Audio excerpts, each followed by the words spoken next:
Good morning and welcome back to the Win Celtic Fans View. This morning I am back in the studio, which is fantastic for me. Maybe not so much for the missus. Let's just check everything is okay with that. Fans View. Yes, perfect. Bit of Celtic news to get about. I'd love to say it was a great weekend, but it wasn't, obviously. Um,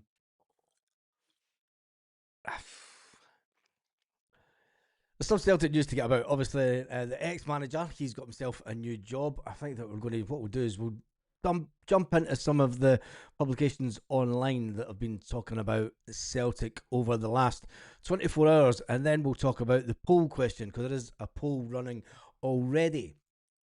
Can the board and the manager turn this around? Can the Celtic board and manager turn this around at Celtic and get us back top?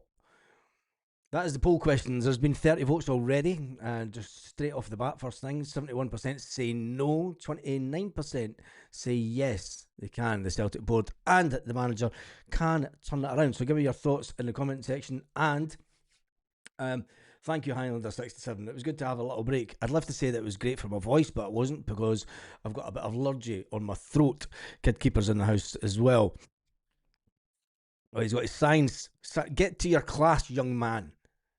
Get to your class. Get to science and modern studies. Science is a fantastic qualification to have. Just saying. And yeah, carry on with your studies. You shouldn't be on YouTube. Anyway, let's jump on to some of the headlines. First of all, there's a Celtic transfer headline coming out of the Yorkshire Post. Of all, yes, the Yorkshire Post are reporting this morning. Now, my thoughts on this one. Sinisalo should be the number one goalkeeper at Celtic next year. But according to this Tom Coates, Celtic are looking at an out of favour Leeds United goalkeeper. They're also saying that Inter Milan are interested in him, a 25-year-old. Spent the bulk of 6 seasons at Leeds, only to tumble down to third in the pecking order over the summer. Yeah, that's it, Celtic. Go from a guy that was number one, who's now deemed unworthy to be number one, to being third choice goal. That's such a Celtic thing to do. And if Celtic do go for him and make him number one under Sinisalo, we all know that we are in a period of managed decline at Celtic, and it won't look too good. But anyway, that's the Yorkshire Post. He's not made a single appearance for Leeds this term. Speculation regarding the January move has been rife. Celtic are among those who have been linked with the 25-year-old player, it says. So tell me your thoughts on that one. And then we go to Martin O'Neill. Martin O'Neill talking yesterday. The Irish Times have picked up. Martin O'Neill said that he would have remained at Celtic if he was asked to stay. But patience. All we need is a little patience.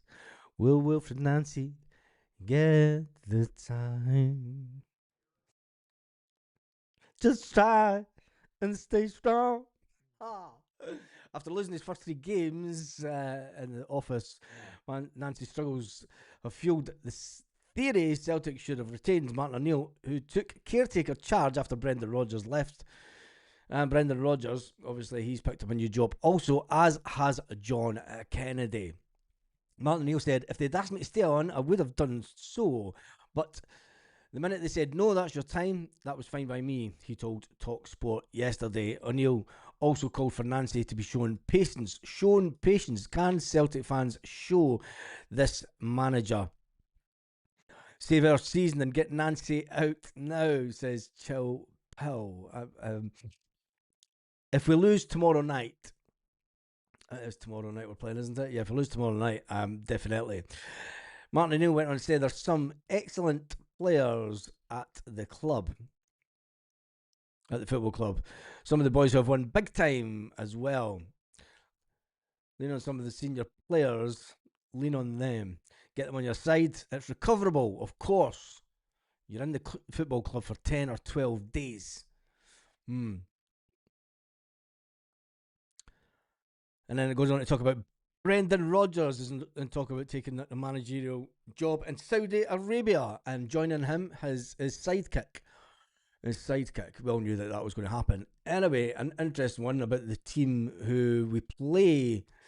We jump over to the Courier, and no, we don't jump over to the Courier. They want you to subscribe for it. They can go and ram it. Lee Wilkie says it could be the worst time for Celtic. We go back to Martin O'Neill. Martin O'Neill talking about, obviously, the Celtic job. And he says, I stepped into the job, Dermot said to me, you could be here for 2 weeks or 2 months. We're looking for someone. This is an interesting one. And this gets back to the poll question because we're looking for someone, which is absolutely right. And they'd be looking for someone younger. My job is to hold the fort. But when you get into it, you really enjoy it, and you're enjoying winning games. Celtic do take on Dundee United on a Wednesday, tomorrow. Martin O'Neill, his stats. No, it's got Nancy's stats. Do I really want to see Nancy's stats? It's just depressing. It's just depressing. Let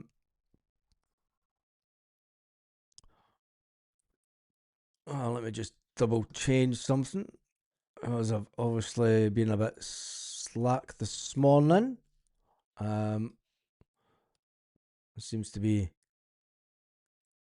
reprobates on the live.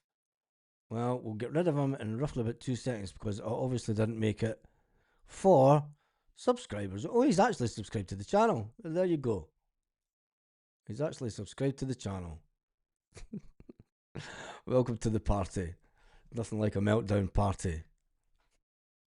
Anyway, let's get back to some of the headlines. Wilfred Nancy, blame game swerved the Celtic star sets up boss for a guarantee from inside the dressing room. Austin Trusty wants to use the Hampden Horror Show as a springboard to right the wrongs of Nancy's nightmare. How poetic is that? To right the wrongs of Nancy's nightmare.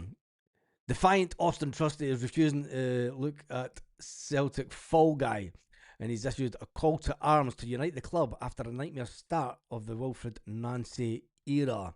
The towering USA international admitted that the embattled boss was left upset at the 3-1 Premier Sports Cup defeat. Left upset?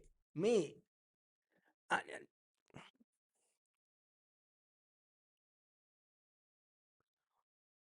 There's nothing we could do about the cup final. I mean, the better team won. Let's not take nothing away from St Mirren. Right? I do not want to take a single iota away from St Mirren. They were the better team, played better football, they were hungrier, everything that you would want Celtic to be, but they weren't. So I'm not going to come on here and say that, you know, it was Celtic's own fault that they lost the final, but St Mirren wanted it more, and it's shown that. The manager calling Callum McGregor over to the touchline during the middle of a cup final. I've never seen that in my life. This is all on the manager. This is all 100% on the manager. It's becoming undefendable. His antics.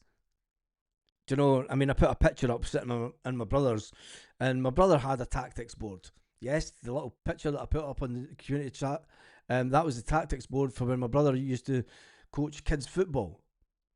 And this is how they used to coach the kids, with the little tactic boards. And when you seen Wilfred Nancy doing it, and he was like, fuck, I've got one of them upstairs. We cannot deflect that this is all on the manager. Martin O'Neill came in and he didn't know the players. He steadied the ship. He knew how to play football. He knew how to get the best out of players. This manager's come in and ripped up the rule book and went, no, it's my way or no way. Now, if there isn't any truth, if there is any truth that the Celtic hierarchy have told the manager, you either change your tactics or you'll be chasing your P45. This is on the board. Nancy is a victim of circumstance. How can you say he's a victim of circumstance when Martin O'Neill come in? Let's just talk about facts, right? Let's not make stuff up here. Let's just talk about facts. Martin O'Neill came in. We stopped shipping goals. We were harder to beat. with the same bunch of players. Martin O'Neill didn't know the players. Martin O'Neill hadn't coached for about 4 or 5 years, 6 years or something. I can't even remember. He hadn't coached. Wilfred Nancy is a current coach.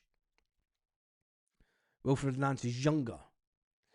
Wilfred Nancy has had 3 defeats at Celtic. 3 defeats. You can't say that that's on the board. Do you know, I'm all for wanting change and wanting the board out, but getting beat 2-1 to Hearts at Celtic Park, unacceptable. And you could say, yep, first manager. Where's the new manager bounce? Where is the new manager bounce? Let's take away from the board, because in football terms, you always get a new manager bounce. We've got a new manager that's came in, and I hoped and I wished that we were going to get the new manager bounce. The board need a scapegoat. That's why Wilfred Nancy has shown to be inept and clueless. The boards are actually destroying the club from inside. We do need a change of board, but we also need to talk about who is the replacements. You cannot say, right, I'm for change the board, but everyone knows my stance on it. We have to put forward the alternative. You know, blaming the board is all good, but stand up and be counted now, Celtic fans. Stand up and put the people forward that are going to make a difference. Because if not, it's going to be Dermot Desmond that will pick the replacements for Peter Lawwell, for Michael Nicholson, for Chris Mackay. And that's not what you want as fans. You want the Dermot. You need someone to put up and put their name forward to that's going to take over. We had a new manager bounced under O'Neill. Yeah, but that was part-time, wasn't it? And it wasn't always going to be a long-term thing. But anyway, we move on. The bouncing boss bust. Nancy is not 100% innocent.